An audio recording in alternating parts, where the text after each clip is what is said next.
दोस्तों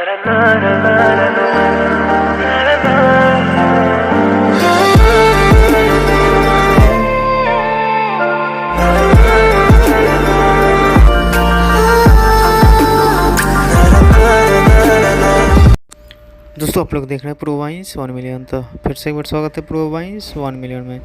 फाइनली जो दोस्तों हिट मशीन खेसारी लाल यादव का कुछ धमाकेदार अपडेट के साथ आज इस वीडियो में बात करेंगे और उनके पांच बड़ी खबरें जो आई हैं और बता दें कि नए सैड सॉन्ग के वीडियो काफ़ी तेज़ी से वायरल हो रहा है। ध्यान से ज़रूर देखिए और चलिए शुरुआत करते हैं।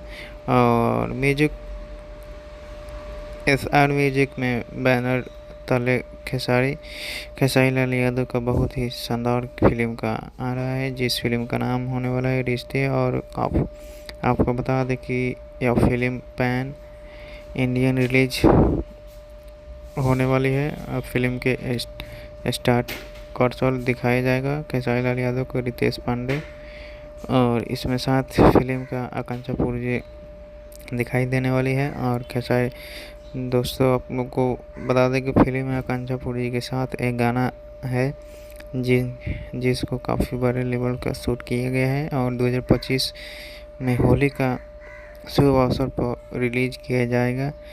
साथ ही आप लोग को बता दें कि ये दिवाली और छठ के शुभ अवसर पर रिलीज होने वाला है ये अपने हिट मशीन के फिल्म राजा राम। जी हाँ दोस्तों, फिल्म राजा राम 7 नवंबर को रिलीज होने वाला है।